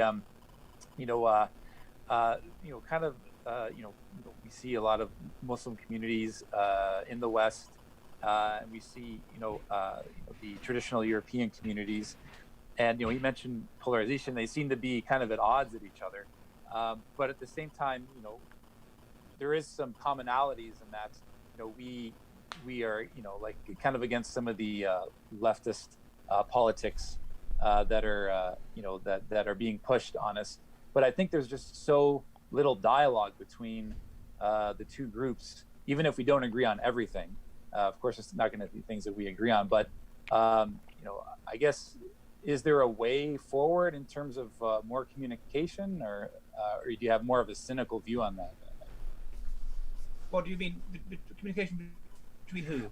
But between, like, for example, the Muslims in Europe and other groups with Europeans, because you're saying that it's going to become polarized. Because I mean, yeah, one of the things that I've always emphasized is that if you are a person who is group selected, if you're a person who favors the continuance of your people, if you think that's important, then you should understand that the enemy, really, on the right of politics, they try and portray Islam as the enemy, and there's reasons why that's can be argued to be correct. But the real enemy is surely the traitor among your own people. That's the real enemy, who is promoting a worldview which is destructive, which basically says that which says to people who are individuals, who are women, that don't have children. Basically, it's anti-natalist. It literally preaches this multiculturalism, don't have children. It preaches that you should put other ethnic groups and their interests before your own, in a context in which the ethnic group is your extended genetic family. It even preaches that you should put other species before your own. It preaches ultimately the end of humanity. It's a kind of death cult. And these people are highly influential now in Western countries, and they march in the streets and they use these wonderful sounding slogans that are very manipulative, that draw you in, like Black Lives Matter or anti-racism or whatever. But that's not really what they're about at all. What they're about is they're what we call spiteful mutants. So under these conditions of Darwinian selection, you purge the physically unhealthy, being every generation with high child mortality, being physically unhealthy, having high mutational load is correlated with having high mutational load of the mind, because the mind is 84% of the genome. And so people that have problems with the body that wouldn't have survived under Darwinian conditions will surely have problems with the mind. And we know that all of these mental conditions, depression, autism, schizophrenia, they're all correlated with physical problems. They're basically reflective of high mutational load. And what we've got are these people, these what we call spiteful mutants, who would have been selected out under harsh Darwinian conditions, who then, because we're so eusocial as a species, who direct the society to act in a maladaptive way. And that's what they're doing. Whether you're a Muslim or whether you're a Christian or whatever you are, that's what they're directing us to do. And, and those people are the real problem. And there is a coalition now in a lot of Western countries between what's going on here? No, he's just we're good. Between those people and Muslims, and it's quite an unstable coalition, because we saw these in Birmingham, for example, in the British Midlands. We saw they were trying to teach homosexuality and transsexuality to infant school pupils at the school, and you had Muslims, of course, campaigning against this, saying this is outrageous. So it's a very unstable coalition. Yeah, I mean, I've echoed that same sentiment that the Muslims shouldn't be aligning with the right or the left. I mean, regardless of whatever it may be, for the simple fact that they don't have our interest at heart. It's just simply a matter of identity politics. And I've said that before.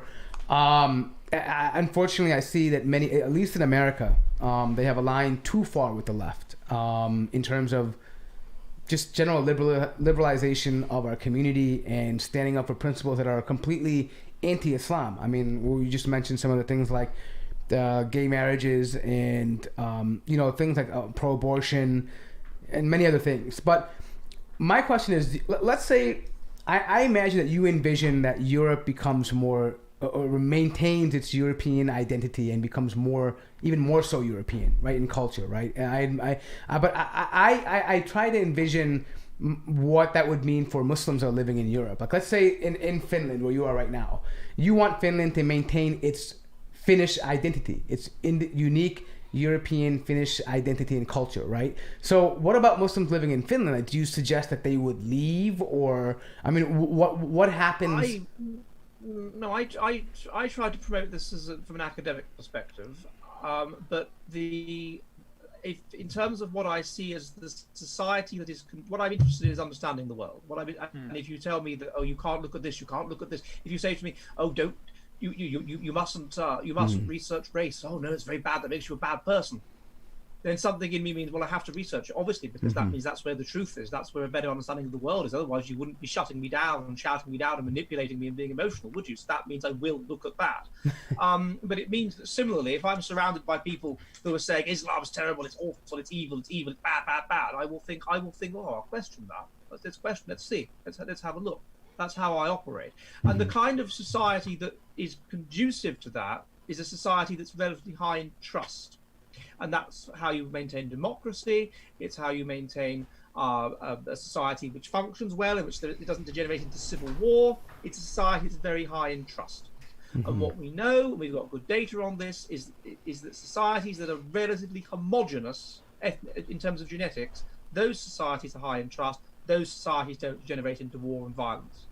And therefore, if you want to understand the world, if you want to be in a situation where you can ask questions and you can make sense of the world, and that's what's important to me, then what you need is a society that's basically relatively homogenous. I don't think totally homogenous, because then you've got to think that if a society is too open, then of course it balkanizes and you get what we're having now. If it's too closed, it will kind of stagnate. So there is some benefit to very intelligent, perhaps specific individuals or whatever that would come from other countries, but it would be small amounts, and they would tend to integrate into the society and probably marry somebody from that society. So what would be good would be that the immigrants that have already, and it's rare because people will tend to genetically select for people that are similar to them. They will sexually select for similarity, and this includes at the racial level.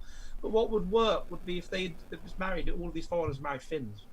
And then you wouldn't have. Then the ethnic tension would dissipate very significantly. But that is unlikely to happen because people tend to be attracted to people like themselves.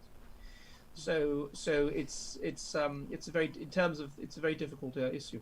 Right. Well, I try to envision this because traditionally in Islamic societies or civilization and even history, independent communities or ethnicities have had their own unique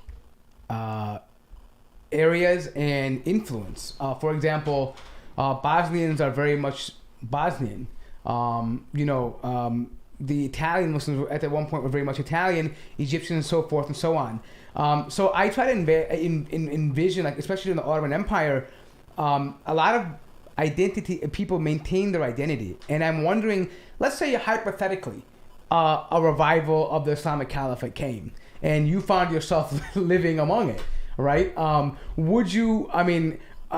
Would you be opposed to the idea that, hey, you know what, this particular area in Western Europe is specifically for Europeans and of that identity regardless of what religion they have, but this is for Europeans and... Go ahead. Inherently, in evolutionary terms, it's about what you're ultimately doing as a tribe is controlling land. And so, controlling agriculture, therefore, and controlling food. And so if you lose in it, that's why countries like India are so sensitive about Kashmir, because it's their land. As far as if they lose it, it's such a kick in the teeth. It's how much land you control. This is the key, or one of the key things. And so you would expect Europeans, I think, to be extremely sensitive about that idea, just as Muslims have been in the past, when you had vast areas of Muslim countries controlled by European people. Yeah. So you're always going to get the conflict is inevitable, I'm afraid, and there's quite good lots and lots of studies to find this again and again and again when ethnic groups come together. You could also get cooperation between ethnic groups in mutual interest. You get that. You do get that. That does happen, but you also get conflict. It's just part of humanity. We're animals, and we're pack animals, and it's just the way. I mean, it's oversimplified, but yeah. I mean, I think one thing we use in the Arabic language, we say aql. People have the ability to reason, and that kind of separates us from animals. Like, we're gonna do what's good for ourselves and to benefit our community. I think that's the distinction. Animals kind of just tend to roam around and do whatever by instinct. No, I'm not sure that depends on what animal you're talking about. I mean, if you look at chimpanzees, they've got quite complex social hierarchies, and they seem to be able to negotiate with each other. And even though they don't have a sure, but to a degree, right? I mean, nowhere at the level that we are. Yeah, to a degree, and right. Equally, you get differences within humans at the ability to do this. So I mean, I don't know of a single more intelligent species besides human beings. I mean, I don't know of any. Yeah, that's true. I'm not disagreeing with that, but certainly there are differences within humans in terms of how cooperative their societies are. So if you look at the Yanomamo, the moment they have an argument, they have a fight and they split. They don't create complex societies. They just fight all the time. Compare it to other societies, it's quite different. So yeah, I agree. What I suspect will happen is that you will get this wokeness, whatever situation, will increase, and then a tipping point will start to be reached when things get really bad. People are under real stress. When they're under real stress, they'll become religious again, and they'll become sort of nationalistic again, and then you're going to start. Then it'll start to get serious. So given the title of the book, given the title of the book, do you think that Islam will, like Muslims will take over and go conquer? I mean, do you think that that's going to happen? I mean, is that something that you predict in the future, or based on the way that the left has gone completely left and the right is unable to answer, and a decline in IQ in certain parts of Europe, and just a whole destruction of the traditional society? Yes, I would. I mean, you can't. I mean, it's. We can't put a full stop and say this is the end of history. I think that Islam will continue to expand, and it will do so until the conflict level is sufficient, and the stress level is sufficient, and the low level war level is sufficient among other, let's say, Europeans, that they then change, there will probably be some sort of backlash against it, and we're seeing the beginnings of that. Even with things like the vote for Brexit or the vote for Trump, it's a way of white people expressing their unhappiness with what's happening. And I think that the only way they can, because they can't legally say a lot of things, they literally will lose their jobs. If you had this case in Britain the other day where they say Black Lives Matter, a chap put a plane up with a banner saying White Lives Matter, and he lost his job. So that's the pressure that they're on. And then there was an Indian woman who was a professor, who was a lecturer at Cambridge, and she tweeted out, "White lives don't matter."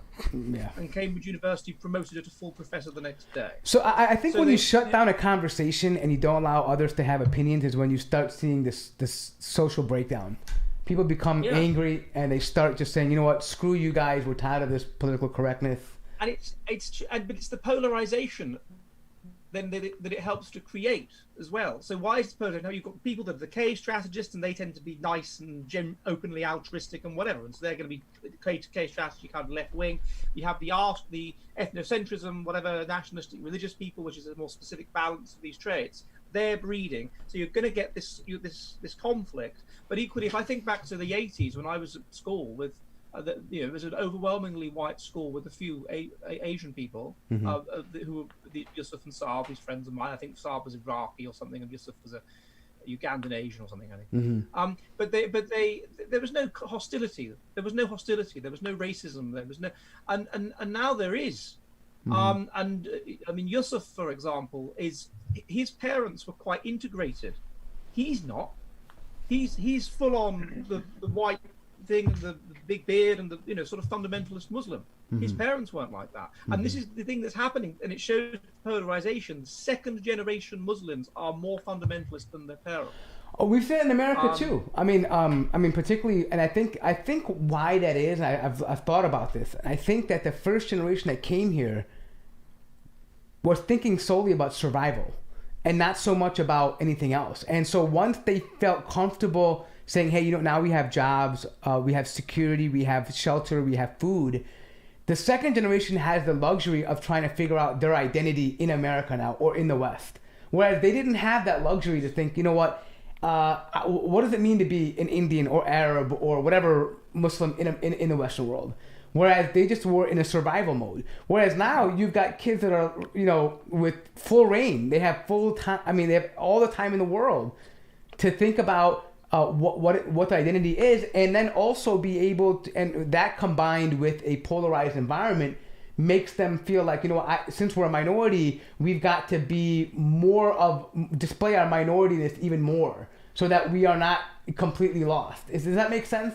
Like they want to look like Muslims or Asians or Pakistan or Arabs so that they don't get lost or completely assimilated. It's more of a survival mechanism. Yes, that might be the case. But also, I suppose it's showing. It could be to do with that. Yeah, that they've got to. Also, it could be that you come there and you show a willingness to integrate, and that's why you've come. Whereas the children are born there, and so it's and yet they still feel that they're not quite welcome, and so you can see how you would react to that by doubling down. But it's just elevates the conflict within society, and also the generation of my grandparents that were running Britain in 1980s. They weren't going to have any of this. I mean, they were not happy about wokeness. Yeah, I'll tell you something funny. My father very much considers himself to be English. I mean, he doesn't consider. I mean, even though he's an American now, but he still has his English habits. Like he doesn't, because he lived there for so long. He doesn't really. And it's strange to me, but I mean, it is what it is. I mean, and I feel like maybe he felt. I mean, I'm trying to find out why. I don't have the answer, but I'm trying to figure out why Muslim youth behave the way or hold on to certain cultural values more so than the immigrant generation. And the only thing I can think about is identity. I mean, they're in an identity crisis where they're asked to assimilate. But the funny thing is, even though they want to maintain their unique subculture, if you ever threaten or talk ill of, in your case, Britain, they will very much think they're British. They will say, "Well, wait, the UK is not bad. What are you talking about? The UK is great." Like they'll get offended by it, even though they have a subculture within the UK. They won't tolerate an American like me saying, "Oh, the UK Muslims are weird." Yeah, we have a Muslim counterpart podcast called Blood Brothers. They're part of our family, and those guys, whenever we take a shot at British politics or anything Britishness, they will come back at you really hard with other insults related to being an American. So so it's very unique in that sense. Hey guys. So I wanted to chime in on this. So when I was studying my master's degree in psychology, they looked at Barry's model of acculturative stress, which is a basic 2x2 model. So when you have a group that's sort of new in the society, so for example, someone who immigrates from one country to another, the best outcome is quote unquote what's called integration. So you feel both comfortable in your home identity, and you also feel comfortable with your new identity, and the two are not mutually exclusive. So you have this sort of integrated identity. Whereas with assimilation, it's almost like you're supposed to just absorb yourself. It's sort of like the melting pot of the United States. No matter where you come from, you go to the States, you become American, right? So that is a worse outcome than immigration. And then we have also not marginalization, but separation, where you just completely don't fit in with the other society, and you want to just stay, let's say, like as Ed was saying, his friend that just wore the thobe and the kufi and just wanted to identify as a Pakistani.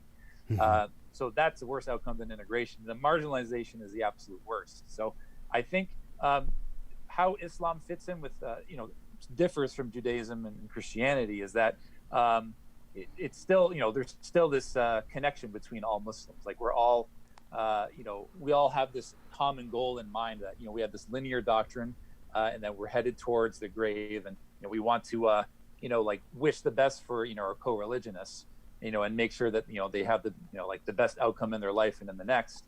But at the same time, in the Quran, Allah says that, "O mankind, we made you into different tribes and nations so that you may recognize one another." So in our religion, it's not mutually exclusive in that we're all this one giant melting pot. We all come from different backgrounds. Go ahead. How did you come, Rob, to adopt Islam yourself? Yeah, well, I studied it on my own. In 2003, Islam was big in the media after the invasion of Afghanistan. So, I had a lot of questions about religion. I was kind of an agnostic, and I was a very inquisitive person. I was into I'm not gonna agree. I'm gonna talk about this, but back in the day, I was big into conspiracy theories. But anyway, that's irrelevant.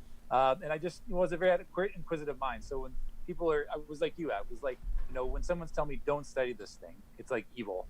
That inquired me to learn more about it. So one day on the internet, I typed up Islam on the internet, and then I just started reading. And over time, I started to see the amazing things in it, the demand for knowledge, the simplicity of the prayer, and after some careful contemplation, 9 months later, I knew where the mosque was in the city that was close to me.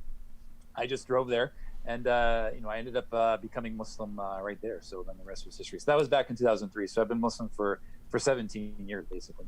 Is your wife Muslim? Yeah, she's Muslim too. Yeah. Did you meet her through the? Yeah, I see. It's very interesting. Yeah, we met online basically. So, but it's a different story for people who actually convert to Islam, especially for white people, because we don't really have a sub community for example, even if you look at Britain, you have homogenous sub communities that sort of stick. You can go to any mosque and pray. It's perfectly fine. But we were talking about this offline with Sim and Mort. You have the Pakistani British community and the Arab, British community, and they sort of keep their own culture, but at the same time they try to integrate with Britain. And here in America, we have Islam in Spanish, so a lot of converts from a Latino background, they created their own sort of subgroup that focused on Islam, providing materials in Spanish, but also fostering a positive, Latino identity. And then, of course, you have the African American Muslims who have been here for centuries, who've basically made up a huge chunk of the Muslim community here. So this was kind of natural for them because they wanted, like you said, you want to feel connected to your own people, and even in the Quran it says, be heedful of basically the wombs that bore you, or your family ties. So it's important just to not totally reject your family and your community, because that's unnatural. But for Europeans, for converts of a European background, as you know, it's extremely controversial to even suggest such an idea. So that's kind of the impasse that we're at right now. So, but a lot of them tend to be ginger-haired, in my experience. Yeah, there's a lot of ginger Muslims. There must be some. So actually, if you want to know, I know some. Actually, they have a group called the Redneck Muslims. They're actually down south. And they're rednecks. Yeah, they're called redneck Muslims, and they're converted to Islam. They're like 11th, 10th generation Americans from Anglo-Saxon that came and settled there, fought the Revolutionary War, and they've adopted Islam. And they are gingers, hillbillies. You name it. They're mountain boys in Appalachia, and they're Muslims. There was some study which found that 75% of white jihadis have ginger hair. Hey, well, gingers have a pain threshold, so maybe that's why. I don't know. I think they're lower pain threshold. Lower. They might be discriminated even amongst like white communities. Like they used to use gingers as like a derogatory term. Maybe that would have caused their extremism. Maybe they felt outcasted. That's the possibility. Yeah, that's. Listen, chaps, I'm going to have to... I was just going to wrap up. So thank you so much for joining us, Dr. Dutton. I hope this is the beginning of further engagement and hopefully more dialogue with you guys and your channel. I've seen a lot of the videos on there, and Robert talks highly of some of the engagements that you've had. Let's be completely clear. Like, I know we're not going to agree on everything. Of course, yeah. But communication is important. Of course, yeah. Rob seemed concerned when we were setting this up that there was going to be some fight. Well, communication is important because we're going to take over the world eventually, and we want to make sure you have a safe space. Yeah. So we want to make sure you have two people at each other's throats. Like it's, I couldn't. I would definitely have had cold feet. Like I didn't know how it was going to go. No, and like you said, there are people on the left and people on the right who are just going to absolutely go bonkers. And like I know you got a lot of heat when. You guys had the show on your show saying that what are you guys even doing studying this? I mean, like I said, but then at the end of the day, it's a very tricky situation because like you said, people are going to just want to, be with their own groups. And again, we have Muslims on our end who, who are more on like the left end of the spectrum. And, we care about them. I mean, like we don't want to,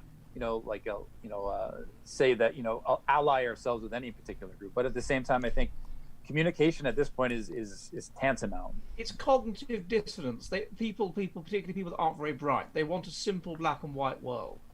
And when things don't fit into that, then they can get very upset. Yeah. Because if they find something, and that's what the whole idea that people who are, I mean, I don't people.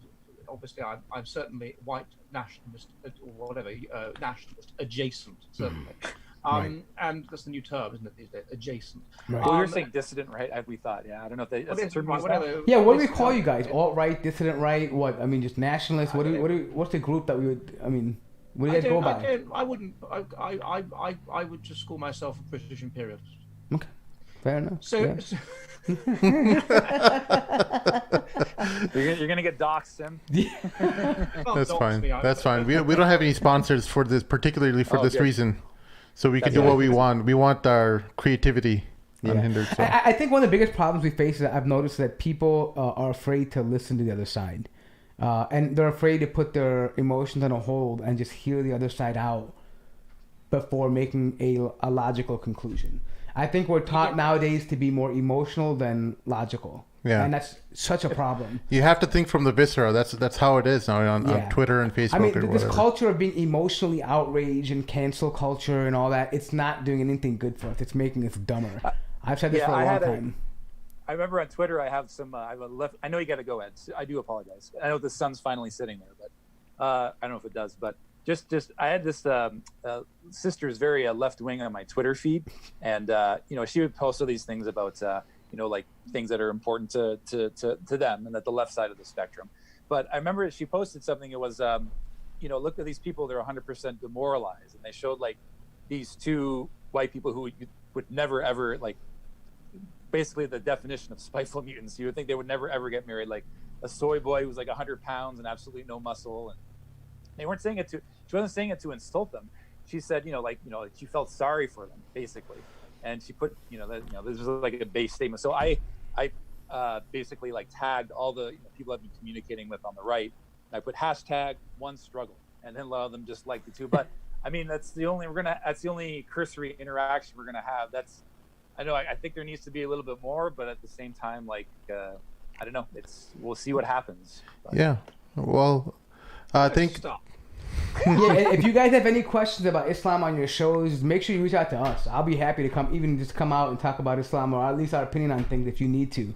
Because I believe that dialogue is important. You know, if you want to talk about something that's related to Islam, or you might have a topic that's related, just reach out to one of us, and I'd love to partake. I mean, I don't mind hearing alternative views. It doesn't bother me. I'm not easily offended, so I'm good.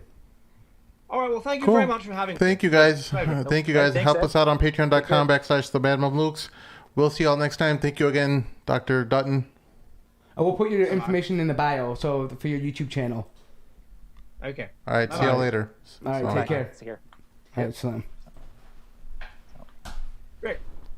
Yeah. Great job. All right. Thanks a lot. Thanks a lot for having me. Second. It was, The audio's playing in the back. 1 sec. Okay, bye-bye. Bye-bye. Take care, Ed. Bye-bye. Bye-bye.